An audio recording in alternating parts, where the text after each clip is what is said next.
So DSA, I was driving DSA. I've been listening to the Calling and Purpose series. I felt so bad that I've not been able to discover my purpose. I was cracking my brain so hard. I began listening. I believe that's listening to the series. I am a benevolent person. People say, and I know, I hate suffering of people. I love all people. I like to make people happy and cheerful. I think of others' needs before myself. I give graciously. I see needs of people that others miss. I hate unkindness. Still, I couldn't tell what that leads to. He didn't know that that leads to his own calling. Yeah. Okay. So we can Yes. stop at this point. Okay. So my question is, why is it that people, and people say that a lot, I've been trying to get it, but I still can't get it. Why is it that people still don't get it, even though they try?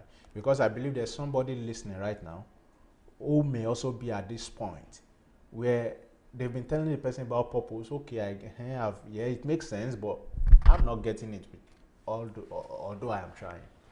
Well, first of all, we have to realize that what this person is, the topic of this letter itself, or this program is, I discovered my calling, which means what the scenario that she was narrating to us, or he is narrating to us in the beginning of this letter, is not after he had started listening to my messages, but this was before. He was trying to reminisce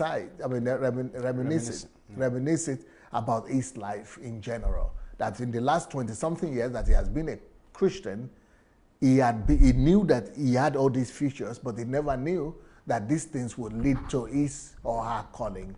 But he was saying that he felt so bad that all these years he has been in church, he's been going to church. Why is it that nobody could tell him or lead him to even give him some ideas about how to discover his calling? Now, and he was driving when all these things were going on in him, because this was when he started listening to my messages and he began to discover himself. He began to know who he is. So this is what I have found out right now, that in fact, I didn't even know before that there are people, Christians, who go to African churches, they don't even know there is anything like calling and purpose. It is after I started doing this the live broadcast that, first of all, the first person I had it from was Mayowa. Mayowa said, I never even had anything about purpose or calling. I said, have you been in church for 10 years? You never heard of calling and purpose? She said, no, I never even heard about it. I thought my calling and purpose is just to come to church, to serve God by giving and she was giving dangerously. She was giving her money to the pastor, to the church, to support the church. She was doing everything they tell her to do in church. So that was her own way of calling. So she didn't know that she herself is significant enough to have a calling and purpose. But then, since 3 years now that I've been doing this live broadcast, I keep on hearing people say that the only time they think about purpose or calling is when they are planning or they think of surrendering their life, in the sense of withdrawing from their job, from their profession, and going to become a fivefold minister. So that the only kind of purpose and calling that they even those ones of them who have had, though, the thing they have had is that only fivefold ministries. But the majority of the other people, they have never even heard that they individually have a calling and a purpose. So this person's situation is even much more better than the situation of a lot of people who come to church, that they don't even know that they have a purpose or a calling. Talk less of not discovering it, because this person knows that she has, but other people didn't even know that they have. At least this person was looking for it and was wondering why she couldn't find it or why he couldn't find it, but the other people didn't even know they had lost everything or they need to find anything at all. So the situation in this that this person is painting here is exactly what is happening in most charismatic and Christian evangelical churches, where even the mainline, Catholic churches and other churches, when you are not taught at all, church is not a place where they are teaching you anymore. They are not opening your eyes to know that you have a calling, you have a gifting, and you have a purpose why God sent you here to this world. So, this is why one of the reasons why we say we don't have churches in Africa at all. We don't have church any longer. We have ministry industrial complex.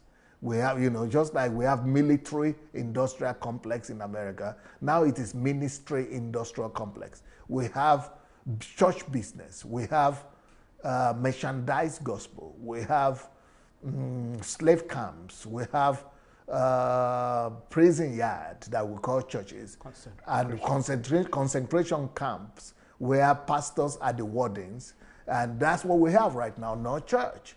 So because if you, the only thing the way church has been presented to you is that you will only need to be coming here and make sure you show up so that you will fill the empty seats, and so that the ego of the pastor will be will be puffed up that his church is filled up, and that the church no empty place, and that whenever he says anything you have to clap for him. So you are somebody's fan, like football fans, like audience. You are just being used to feed somebody else's ego. That's number one. Then secondly, why you are a slave is because you have to go and work and be bringing the money to the pastor that you don't even know what he uses the money for. So these are all big challenges what the church has. If that is what your church is doing, you don't have a church. You have a concentration camp. You have a prison yard. And you have a warden that you call pastor. Of course, they make you feel good, just like pubs and bars and casinos and nightclubs and discotheques make you feel good as well. But they only use different instruments of making you feel good. In those places, they make you feel good through music as well, just like they do in church. And you put some intensification there, but they also use intensification in church as well. So, you are all, most people in the African churches were in a mess. The church is supposed to be a place where you discover yourself, where you discover God, and where you discover life and your purpose in life. So if the church is not giving you or offering you that, you don't belong to a church. You belong to a cult. So that is the challenge why this person, even though 20 years in church or over 20 years in church, could still not discover who she is or who he is. Now, I never met this person before. He was only listening to my messages on YouTube, and that was enough. Just by driving, listening to my messages, by driving to work every day, listening to my messages, it's enough for her in a matter of a week or less to discover who she is. Unlike the 20 years she had spent in church. So that's why we say we don't know gospel. If the true gospel is preached, everybody in that church or in any church will know who they are, and they will be living for their purposes and their calling.